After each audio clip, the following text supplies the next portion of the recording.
Oi, gente, tudo bem com vocês? Então, esses dias eu fiz uma caixinha aqui perguntando o que as pessoas têm curiosidade sobre o meu diagnóstico. E aí eu recebi algumas perguntas. E eu não deixei de fazer não, gente, eu fiz, só que o vídeo ficou muito longo. E aí, pra não ficar muito cansativo, eu vou responder aqui uma pergunta por vez. Se der tempo, eu respondo duas. E eu vou lançando devagarinho para poder vocês participarem todo desse processo e também tirar dúvidas de vocês, tá? Então, a primeira pergunta é como que foi que foi diagnosticado? Foi através de algum exame de rotina? Como foi esse diagnóstico? Então, a Liz, na época, a gente tinha de 3 para 4 meses, era uma bebezinha ainda. E eu percebi que na minha mão, a minha mão estava ficando muito vermelha e sensível à pele, sensível ao toque.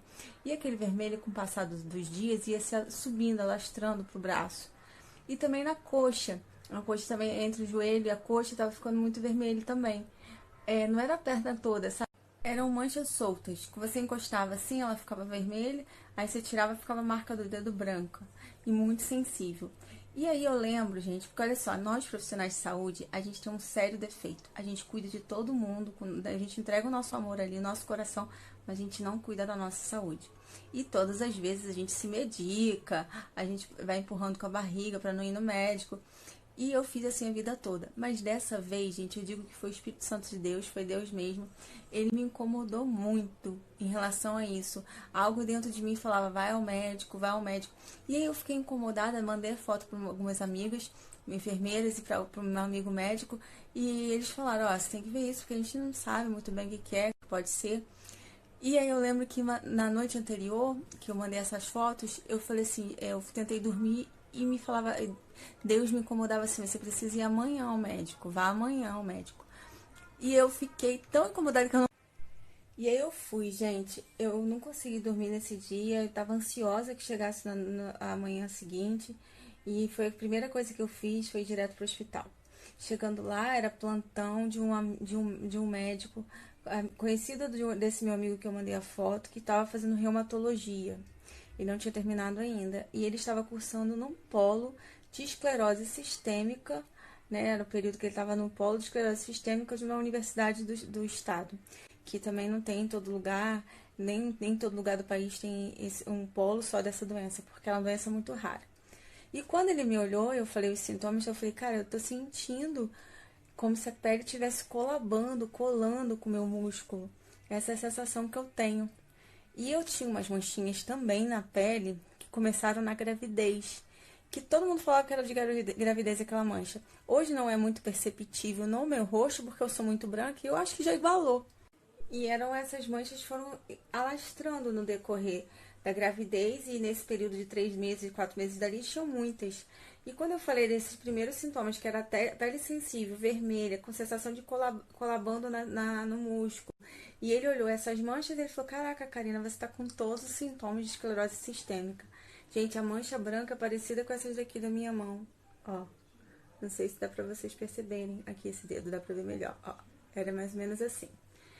E aí, quando ele falou esclerose sistêmica, apesar de eu estar trabalhando 10 anos na enfermagem, mais de 10 anos, e a maior parte do tempo na terapia intensiva, eu nunca tinha ouvido falar nessa doença. Só, mas sabia o que o nome esclerose me revelava. Né? Então, naquele momento eu levei um baque. Mas ao mesmo tempo, gente, tinha uma coisa dentro de mim que falava assim: ah, gente, ele me falou que essa doença é rara e que ele tá no polo no Rio de Janeiro, é difícil o diagnóstico. Cara, o cara deve estar olhando tanto isso lá que quando me viu tá confundindo já as bolas, que isso não deve ter chance nenhuma, né, de ser. Mas vamos lá. E aí ele foi, me passou os exames, porque como ele não tinha formação ainda em reumatologia, ele me indicou para a professora dele. E aí sim que eu digo, gente, que foi coisa de Deus, porque a professora dele, gente, é a pessoa mais especialista que tem, assim, hoje em dia, sabe? E aí, então foi através, respondendo a pergunta, concluindo a pergunta, foi através dessa consulta que eu fui diagnosticada. Ele me deu quase certeza ali. E aí eu fiz os exames de sangue. Tem um exame de sangue que são marcadores reumatológicos que a gente faz para confirmar, e em cima também dessa suspeita né, desse diagnóstico se faz outros exames como tomografia. Você vai buscando fazer exames dos órgãos que a doença pode afetar. Como ela é sistêmica, é uma esclerose sistêmica, ela pode afetar qualquer órgão, né? Mas a característica principal é esôfago, pulmão, pele, né, e intestino, e entre outras coisas. Então aí você vai fazendo outros exames para confirmar. E aí eu fiz todos esses exames que busco o diagnóstico, e para minha tristeza, né, eu tinha alterações em todos os órgãos que foram investigados, né, e a minha lesão maior era o meu pulmão.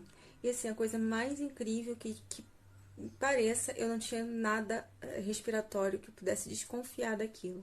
Tanto que quando eu fui pegar minha tomografia, essa é outra pergunta. Eu vou responder para vocês agora, vou dar continuidade emendando aqui.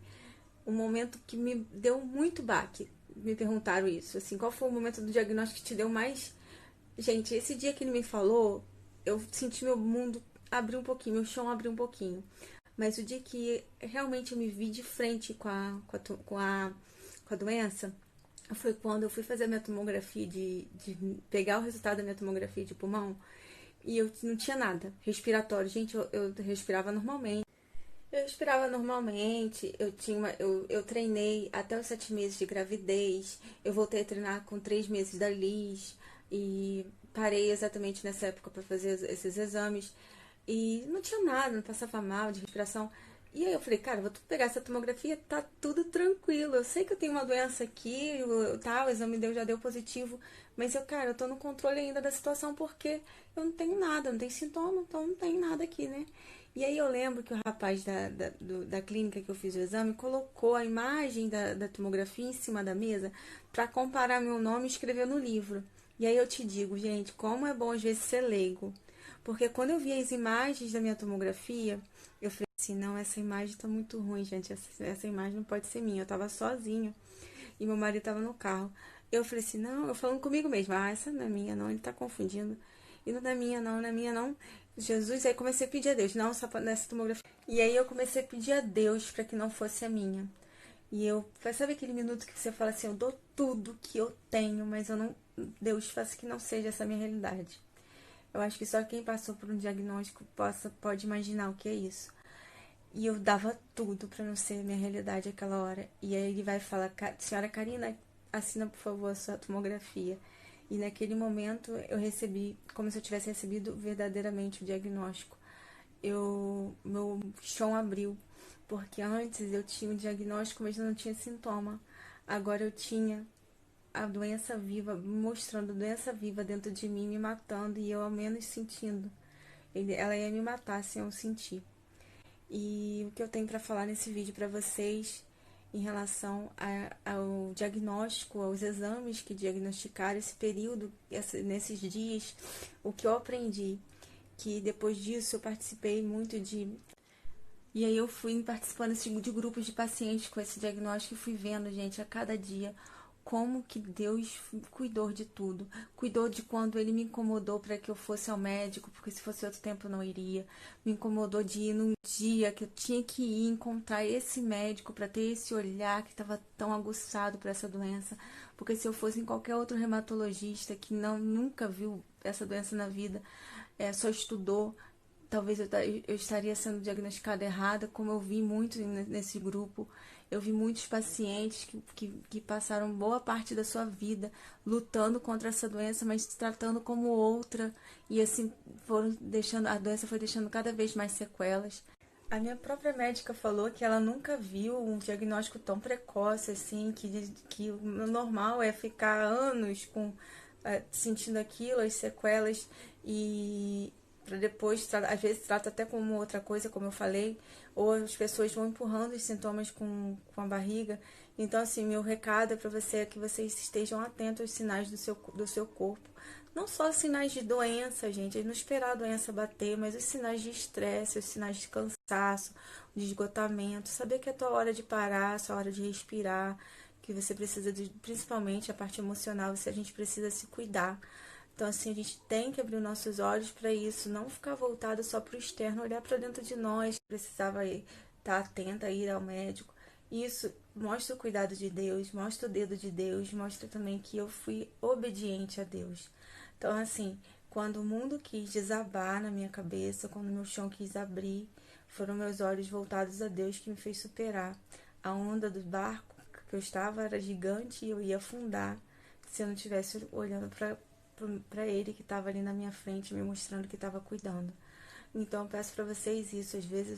E quando a gente está passando por um momento tão difícil, a gente acaba voltando o nosso olhar para o problema, para o tamanho dele. A gente quer saber o tamanho dele, a gente quer saber como que ele é, e aquele problema só vai crescendo, aquela onda só vai crescendo na nossa mente. E o que eu quero te dizer, tira os olhos do seu problema, olhe para o Deus que te cuida. Foi Deus que me cuidou desde o início, foi Ele que me incomodou naquela noite que eu não consegui dormir e que me fez encontrar aquele médico, porque tinha que ser aquele médico, tinha que ser aquela hora para eu ser diagnosticado o quanto antes. Então, se Ele está cuidando do início, Ele vai cuidar no meio e Ele vai cuidar do fim. Então, assim, gente, não fique, ou não olhe para o problemão. E quando você e todas as vezes que eu quis olhar para o meu problema quis roubar minha fé, a minha força. Então não olhe para o seu problema, gente, não faça isso. Olhe para o tamanho do Deus que cuida, que está cuidando, que cuidou de mim, que está cuidando de você também, eu tenho certeza disso.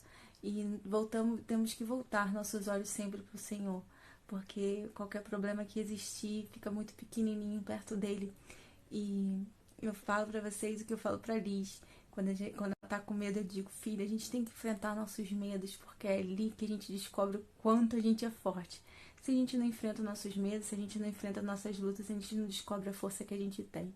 E a gente fica paralisado naquela ali, né? Naquele problema. Então, que você possa ter força em enfrentar os seus medos e com toda a fé no seu coração, que você não tá sozinho, que Jesus está no seu barco, tá? Até o próximo vídeo, gente, se Deus quiser. Um beijo.